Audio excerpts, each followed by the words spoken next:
Good day, YouTube. I'm Daniel Claremont. I'm the Acadian therapist. Welcome back to lovely rural Nova Scotia, where once again we're talking about one of my favorite topics, which is helping you accomplish more of the things you want to accomplish in your life, feel some more joy and success and accomplishment, and maybe get rid of a few of those old demons that have been dogging you for far too long.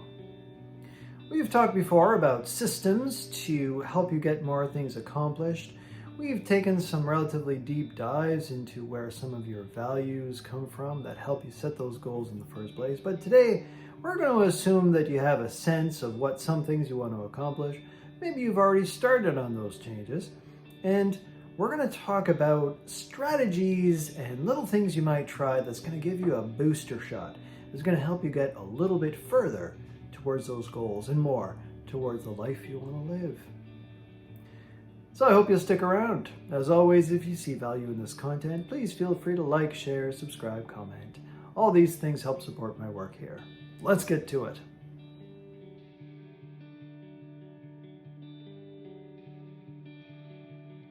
All the way back in the Tiny Habits video, I talked about, according to Dr. B.J. Fogg, 3 factors that are important to develop a new habit. So there's M, which is motivation, which he talks about. Don't even worry too much about it. Motivation comes and goes. Routine is what matters, so that's what we're going to focus on. There's ability, and so that's where you break tasks down into really small pieces to make sure that you can actually do them. And P is prompt, which is the reminder to do the thing. So that's what I'm going to focus on a little bit right now, is what can you do to remind yourself to do the thing? So this can be as simple as having a glass of water. This can be a different way of thinking about a problem. This can be remembering to take your medication, whatever it is. So a simple intervention that you could put would be a post-it note on the wall, something that is somewhere that you pass regularly. So usually next to my coffee maker is a good spot, because for me that is definitely a touchstone. Multiple times during my day I go back to the coffee maker. So if I put a post-it note there, it's going to remind me to do one thing or to think a little differently about my life or about situations. So it can be a task. So for example, if let's say I want to make sure I stay hydrated because caffeine can dehydrate us. So I might put H2O on a post-it note next to my coffee maker to remember to have a glass of water with my coffee. Help me balance that thing out. If, on the other hand, I'm practicing a different way of viewing the world, so one reminder that I've put before is also actually comes from Dr. B.J. Fogg's work, is a reminder to make the things I want to do easy to do and make the unhealthy tasks harder to do. So I might put 2 post-it notes next to my coffee maker that would say that. Make something you want to do easier, make something that you don't want to do harder. And so when I have my cup of coffee, I might reflect and say, all right, so what healthy habit could I make a little bit easier? So let's say I want to do laundry, but I don't quite have the time. I might take my laundry basket and put it next to my work computer, right on my desk, where it stands out and it's a little bit weird. So when I come to do my work, I might see the laundry basket and say, I'm just going to put a load of laundry in before I do this next Zoom call. So the laundry can be done automatically. So it's making it a little bit easier for me to do. Or one thing that I have done is regularly when I would go grocery shopping, I would forget to have my reusable grocery bag. So I just kept the laundry bags in the car. So I don't have to remember to grab it out of the cupboard when I go grocery shopping, right? So it's these little things that are easy to do that make the task I need to do later a little bit simpler. So making something that is not healthy a little harder to do. So let's say you're smoking and you want to cut down on that. Rather than keeping the cigarettes in your purse, you might keep them in the car, or you might put them in the trunk that you have to unlock. You have to take this extra step that's a little bit of a hassle. Now the advantage there is it slows down the automatic behavior and it gives you a little bit more time to think it through. Do I really want to do this thing? Is this really a habit I want to do? So those are just a couple of examples of the way you can use Post-it notes to motivate you to do more or less of something.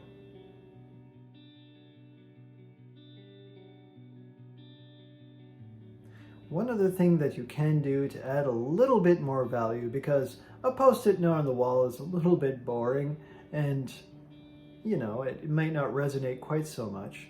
Last year, I talked about using action figures. Today, I'm going to bring in Captain Catherine Janeway. So this is a favorite character of mine from Star Trek. Now, let me preface by saying, I know darn well Star Trek isn't real. The characters don't actually exist. But they do in my mind. When I think about Captain Janeway, I think about courage, I think about strength, I think about determination, I think about kindness, I think about compassion, I think about courage. So these are traits that exist in my mind and they're linked to Captain Janeway.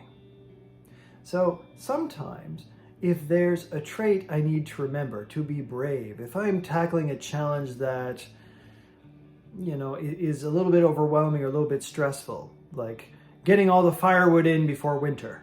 Well, I'm not someone that does a lot of physical activity, so maybe I have some self-doubt. I doubt that I have the strength or the determination to follow through on that task. So I might have Captain Janeway holding a sign saying, do the best you can. You've got this. We've got to get it home. These are things that Janeway might say. So when I see the Post-it, it reminds me of the task, but it also brings an element of courage, an element of motivation, a little bit of that spirit. It's like parachuting in a supportive ally in my mind that's saying, you got this, you can keep going. And as a matter of fact, I may put together a video where it's actually a guided meditation that will help you think of a hero, someone in real life or someone in fiction that would inspire you, that would motivate you to have the trait you need for whatever challenge you're working on. So I can do that as a guided meditation if you like. You can put it in the comments if you're interested in that. In the meantime though, if you have an action figure, that's great.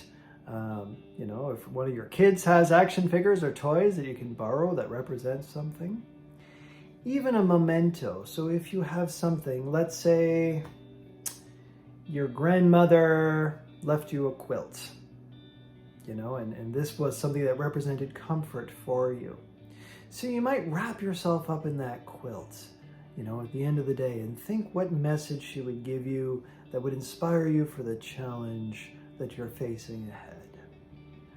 Or if there's a birthday card that a loved one gave you, just put it somewhere that you'll see it. Put it somewhere weird where you wouldn't recognize it all the time. Put it on the back of the toilet. Put it next to your bathroom mirror. Put it next to your shoes before you go, put them on to go to the gym. The weird location will make it stand out and you'll go like, oh right, that's weird. I'm supposed to notice that. And then think of the message that that item has for you. Or if it's a fictional character, something from a book or something from a TV show or a movie, you might print off a picture or cut a picture out of a magazine or a poster, put it on the wall, and that inspires you with the message that that character would give you.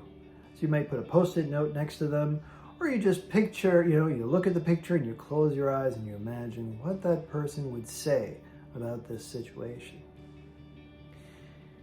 These are little strategies that will help motivate you a little bit more. And sometimes it doesn't take that much to keep you on task or to feel a little better about what you're doing, instead of it just being a slog and a task that you have to do.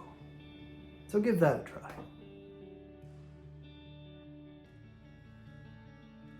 Another tool that might be helpful is putting a reminder on the wall. It can be a Post-it or it can be a sign. You might even make a decal out of it or paint it on the wall. Something that has helped me is the words, every once in a while, do the less likely thing. Now, you want to be careful about this. This is not all the time. In case you haven't picked up on it yet, I'm a big fan of being kind and compassionate and slow and steady, working with your biology, not pushing yourself too hard. Because if you work at something slow and steady, you'll get it accomplished. Maybe not as fast as if you powered through it, but you will accomplish it in the fullness of time. So this do the less likely thing is just every once in a while when you have the energy, the motivation. Actually, it might be more accurate to say you don't have the motivation. Because you're looking at the thing and you're saying, oh, I'm not in the mood to do that. I don't feel like doing that. Now, the simple fact is, a lot of times you're not going to feel like it because it's hard or it's different or you're scared of it or, what have you, or it's someone else's idea. We've talked about this before on different influences on your motivation for change. But just because you don't feel like doing it doesn't mean it shouldn't be done. So when you think do the less likely thing, you think, well, I could take out the compost or I could watch Netflix. Gee, I wonder which would be more pleasurable. So when you ask yourself that question, you say, you know what? I'm going to do the less likely thing. I'm going to face my fear, face my discomfort. I'm going to just tear the Band-Aid off. I'm going to do that right now. So you do that a little bit. If you do that a little bit every day, you have a regular dose that your feelings do not define you. They do not hold you back. They make a bit of noise, but we can do things even when we're not in the mood to do it. And so that's why I like that little motivation. So you might put that on the wall. See if that gives you a bit of a boost.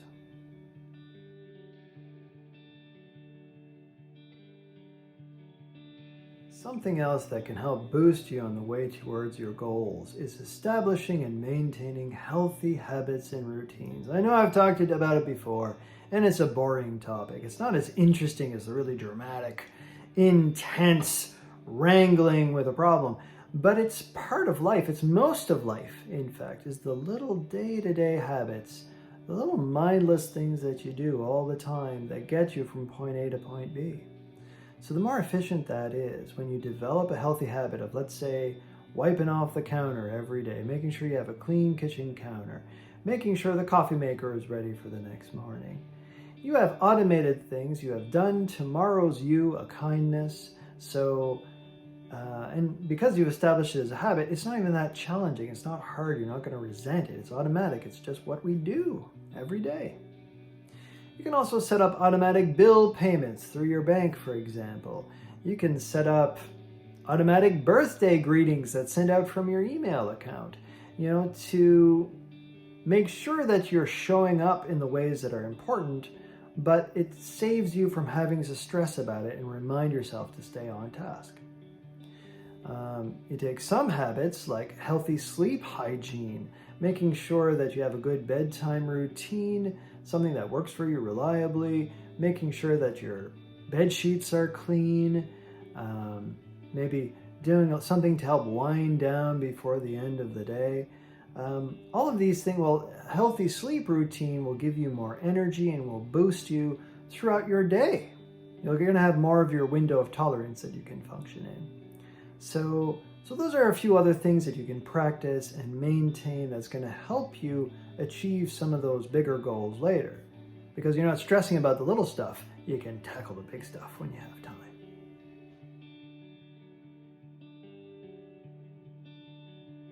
Another thing that can be helpful for you is understand your time of day routines. Now I'm going to talk more about rhythms and how to work with natural rhythms, but for now, maybe just be aware. One thing I know about myself, for example, I have more patience to do paperwork in the mornings than in the evenings. In the evening, I'm tired. I kind of want to unwind. I want to use my body more, so that's when I tend to move around more. But first thing in the morning, I'm sitting with my coffee. I'm catching up on emails. I'm catching up on, some of the more paperwork kind of stuff. That's where my mind is at. So understand what time of day you're better for certain tasks and try to do those tasks around those times. And being able to set boundaries. So I give myself permission to not reply to emails at 9 o'clock at night unless it's a crisis. I leave it for the next morning, but I follow through on that. So setting and adhering to those kinds of routines can be very helpful to keep you on task.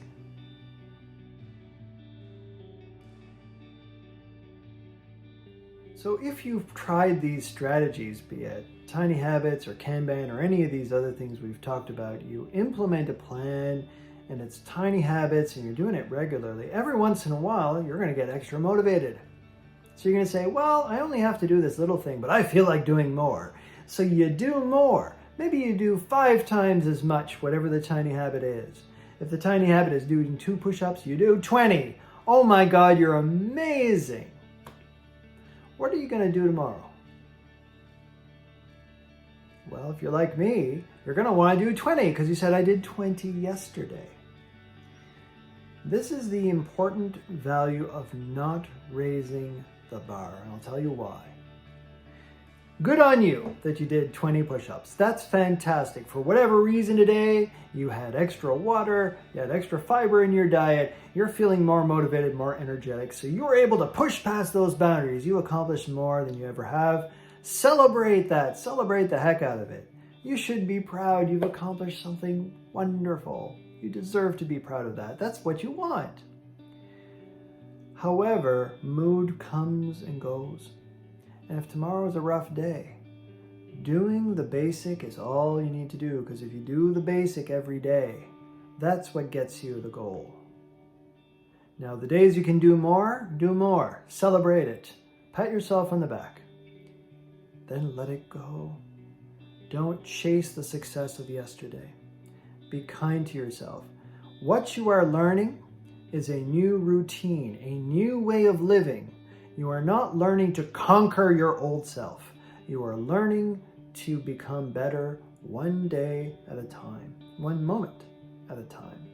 Practice the tiny habit regularly. Resist the urge of raising the bar.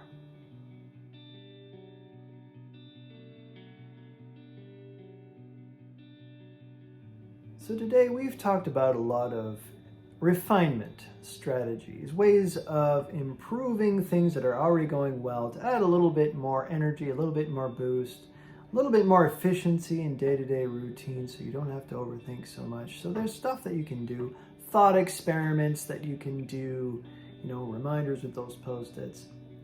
Can we take a moment though to acknowledge that you're already doing a lot of stuff that's really good. You're doing well. You're on the road. You have made progress. Even if this is the first video of mine that you're watching, or the first video that you've watched about productivity or self-improvement, well, you still watched it. So you're on the map. You are contemplating making a change. How do you make a change without even considering it? So even if you've just contemplated it, if you've watched this far, that is progress you've made. It brings to mind a video a friend of mine recently shared. It was a music video. I'll tag it below. It was beautiful. It shows this mountain climber that slowly works his way to the top of a mountain. And then he launches himself off of it, using one of those flying squirrel glider kind of suits. I would struggle to do that. I'm not particularly fond of heights. But it was extraordinary. Just gliding his way down through hills and valleys, through forests. It was remarkable. It was beautiful. And what if that's you? So you've taken the time to establish habits, routines. You're working towards your goal right now, in this moment. You are living the change you want to make. You're on that path. And I get it. There's a fear. Will I be able to hang on to it?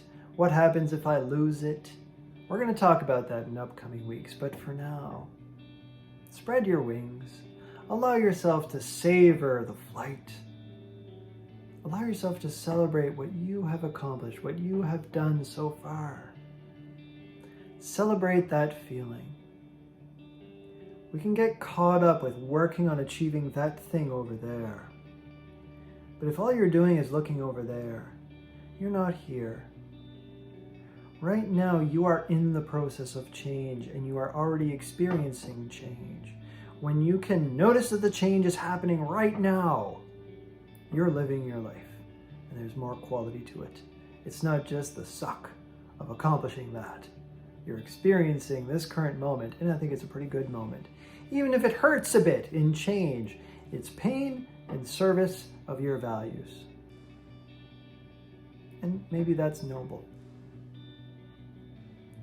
So hopefully you're able to savor that a little bit.